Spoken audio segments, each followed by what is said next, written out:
There was once a very rich merchant who had 3 daughters. Being a man of sense, he spared no cost for their education. His daughters grew to be very beautiful, especially the youngest, who was called Beauty, a special name that made her sisters very jealous of her. The 2 eldest had a great deal of pride because they were rich. They gave themselves ridiculous airs, and would not visit other merchants' daughters, nor keep company with any but persons of quality. They went out every day to parties, balls, plays, concerts, and so forth, and they laughed at their youngest sister, because she spent the greatest part of her time in reading good books. Suddenly, all at once the merchant lost his whole fortune, excepting a small country house at a great distance from town, and told his children with tears in his eyes that they must go there and work for their living. The 2 eldest answered that they would never have to leave the town, for they had several prominent merchants who they were sure would be glad to have them, though they had no fortune. But the good ladies were mistaken, for their lovers slighted and forsook them in their poverty. As they were not liked on account of their pride, everybody said, "They do not deserve to be pitied. We are very glad to see their pride humbled. Let them go and give themselves quality airs in milking the cows and minding their dairy." "But," added they, "we are extremely concerned for Beauty. She is such a charming, sweet-tempered creature who speaks so kindly to poor people and has such a friendly, gracious nature." When they came to their country house, the merchant applied himself to farming and Beauty rose at 4 in the morning. Before the others stirred, she made haste to clean the house and prepare breakfast for the family.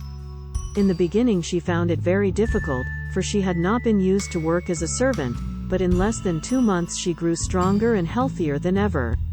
After she had done her work, she read, played on the harpsichord, or else sung while she spun yarn.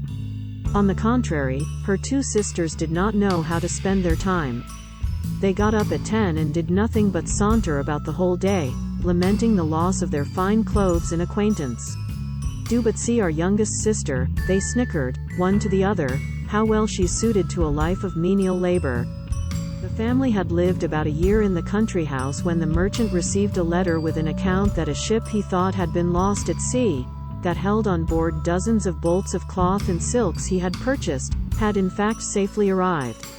The family rejoiced in the turn of their fortune. When the 2 eldest daughters saw their father ready to set out, one begged of him to buy her a new necklace of gems, and the other a thick golden chain, but Beauty asked only for a rose. The good man set off on his journey. But when he came there, oh such problems there were over who properly owned the ship and the merchandise on board, and after a great deal of trouble and pains to no purpose, he came back as poor as before, especially after he bought the fine new necklace and gold chain he promised to his 2 older daughters. Thinking he might come upon a rosebush to satisfy the wish of his youngest daughter, he led his horse deep into the woods. As the sun set and the wind began to howl, the poor man realized he was hopelessly lost. What's more, with the rain and the snow he knew he might well starve to death with cold or hunger, or be devoured by the wolves, whom he heard howling all round him. Then in an instant, looking through a long walk of trees, he saw a light at some distance. Going on a little farther, he noticed it came from a place lit with candles from top to bottom. The merchant hastened to the place, but was greatly surprised at not meeting anyone in the outer courts. His horse followed him, and seeing a large stable open, went in, and finding both hay and oats, the poor beast, who was almost famished, fell to eating very heartily. The merchant tied him up to the manger and walked towards the house, where he saw no one. Entering into a large hall, he found a good fire and a table plentifully set out. As he was wet quite through with the rain and snow, he drew near the fire to dry himself. "I hope," said he, "the master of the house, or his servants will excuse the liberty I take. I suppose it will not be long before some of them appear." He waited a considerable time, until it struck 11, and still nobody came. At last he was so hungry that he could stand it no longer, but took a leg of chicken and ate it in 2 mouthfuls, trembling all the while. After this he drank a few glasses of wine. Growing more courageous, he went out of the hall and crossed through several grand apartments with magnificent furniture, until he came into a chamber. In the chamber was an exceedingly good bed, and as he was very tired and it was past midnight, he concluded it was best to shut the door and go to sleep. It was 10 the next morning before the merchant waked.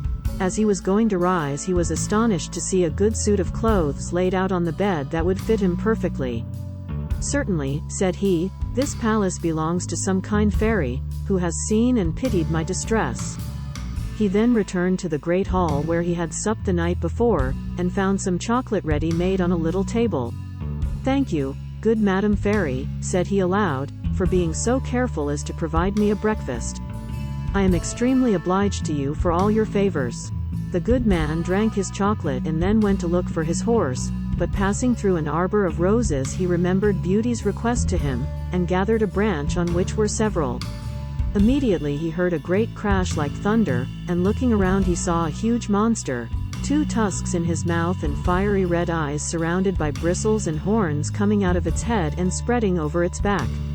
"Mortal," roared the beast, "who told you you might pluck my rose?" "Please, sir," said the merchant in fear and terror for his life, "I promised my daughter to bring her home a rose and forgot about it till the last moment, and then I saw your beautiful garden and thought you would not miss a single rose, or else I would have asked your permission." "Thieving is thieving," said the beast, "whether it be a rose or a diamond. Your life is forfeit." The merchant fell on his knees and begged for his life for the sake of his 3 daughters who had none but him to support them. "My lord," said he, "I beseech you to forgive me. Indeed I had no intention to offend in gathering a rose for one of my daughters, who desired me to bring her one." "You say you have daughters," replied the monster. "I will forgive you, on one condition, that one of them come willingly and suffer for you. Swear that if any of your daughters refuses to die in your stead, you will return within 3 months and place yourself at my disposal." So the merchant swore. Taking his rose, he mounted his horse and rode home. As soon as he got into his house, his daughters came rushing round him, clapping their hands and showing their joy in every way. He gave the necklace to his eldest daughter, the gold chain to his second daughter, and then he gave the rose to his youngest, and as he gave it he sighed. "Oh, thank you, father," they all cried. But the youngest said, "Why did you sigh so deeply when you gave me my rose?" "Later I will tell you," said the merchant. So for several days they lived happily together, though the merchant wandered about gloomy and sad, and nothing his daughters could do would cheer him up till at last, pressed by his youngest daughter, he related his fatal adventure. Immediately the 2 eldest set up lamentable outcries, blaming poor Beauty, and said all manner of ill-natured things to her. Beauty spoke. "Since the monster will accept one of his daughter," said she, "I will deliver myself up to all his fury, and I am very happy in thinking that my death will save my father's life, and be a proof of my tender love for him."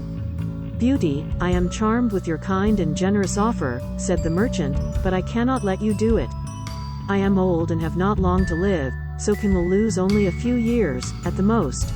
"Indeed, father," said Beauty, "you shall not go to the palace without me, you cannot stop me from following you." Beauty insisted on setting out for the palace, and made the necessary preparations for herself, and her sisters were secretly delighted at the prospect of getting rid of her once and for all.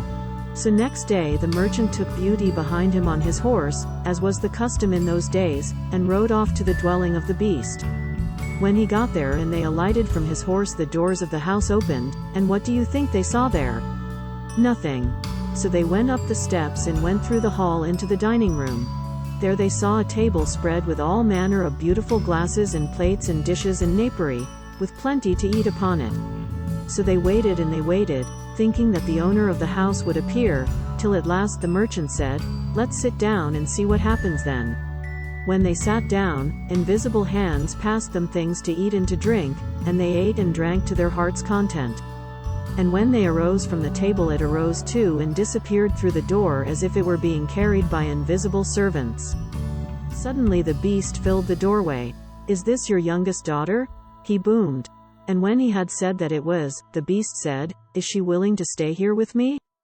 Then he looked at Beauty, who said, in a trembling voice, "Yes, sir." "Well, no harm shall befall you." With that he led the merchant down to his horse and said to him, "Honest man, go your ways tomorrow morning, but never think of coming here again." Then the beast returned to Beauty and said to her, "This house with all that is therein is yours. If you desire anything, clap your hands and say the word and it shall be brought to you." And with that he made a sort of bow and went away. So Beauty lived on in the home of the Beast and was waited on by invisible servants and had whatever she liked to eat and to drink, but she soon got tired of the solitude. Next day, when the Beast came to her, though he looked so frightening, she had been so well treated that she had lost a great deal of her terror of him. So they spoke together about the garden and the house and her father's business and all manner of things, so that Beauty lost altogether her fear of the Beast. "Beauty," said the Beast, "if my presence is troublesome, I will end our conversation and leave you. For tell me, do not you think me very ugly?" "It is true," said Beauty, "for I cannot tell a lie, but I believe you are very good-natured." "Yes, yes," said the Beast, "my heart is good, but still I am a monster." "Among mankind," says Beauty, "there are many that deserve that name more than you, and I prefer you, just as you are, to those who, under a human form, hide a treacherous, corrupt, and ungrateful heart." Beauty ate a hearty supper and had almost conquered her dread of the monster, but she nearly fainted away when he said to her, "Beauty, will you be my wife?" It was some time before she dared answer, for she was afraid of making him angry if she refused. At last, however, she said trembling, "No, Beast." Immediately the poor monster sighed, and then hissed so frightfully that the whole palace echoed. But Beauty soon recovered her fright, for Beast said in a mournful voice, "Then farewell, Beauty," and left the room. "I suppose I must," said the Beast, "for, alas, I know too well my own misfortune. Though I ought to think myself happy that you will stay here, promise never to leave me."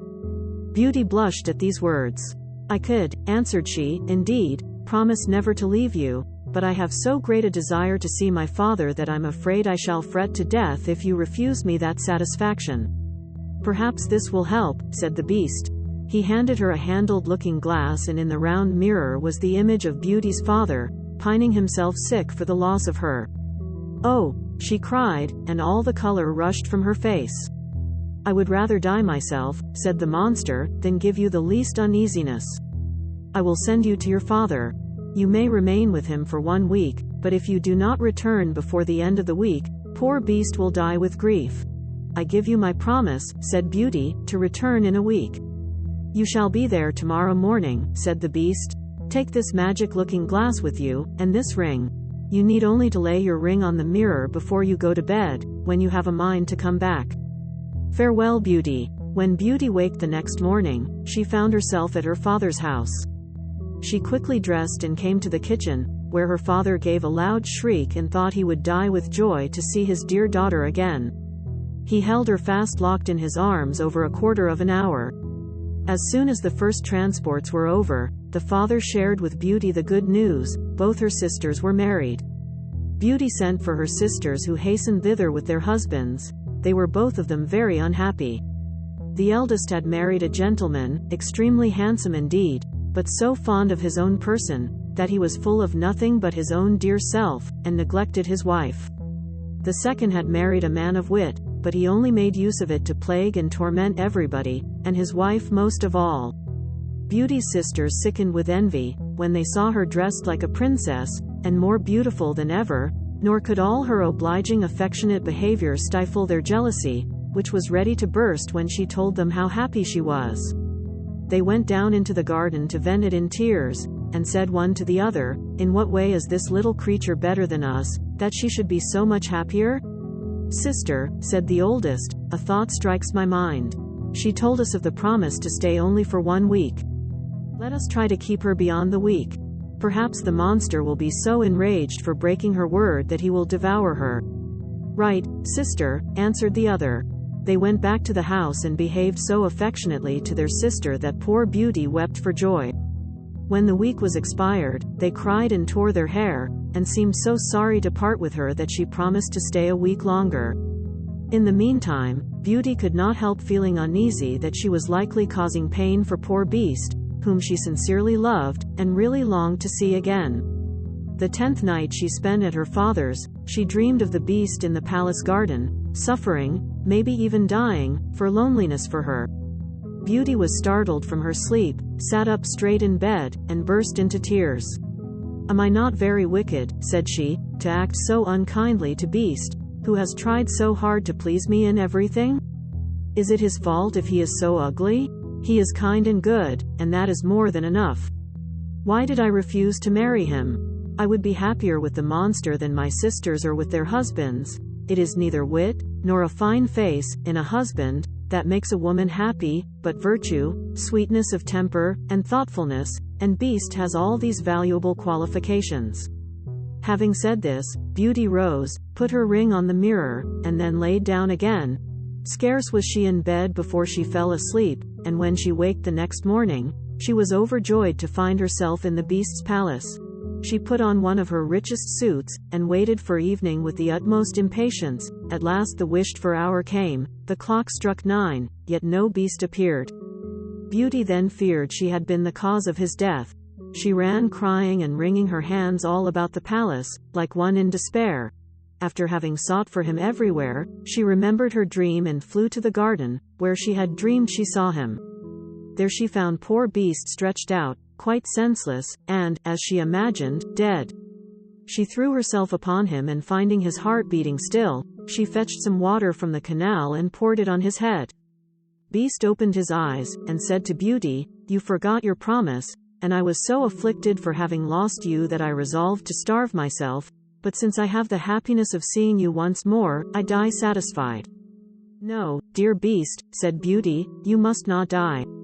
Live to be my husband. From this moment I give you my hand, and swear to be none but yours. Alas! I thought I had only a friendship for you, but the grief I now feel convinces me that I cannot live without you." No sooner had she said this than the hide of the Beast split in two, and out came a most handsome young prince. The prince told her that he had been enchanted by a magician and could not recover his natural form until a maiden would, of her own free will, declare that she loved him. Thereupon the prince sent for the merchant and his daughters, and he was married to Beauty, and they all lived happily ever after.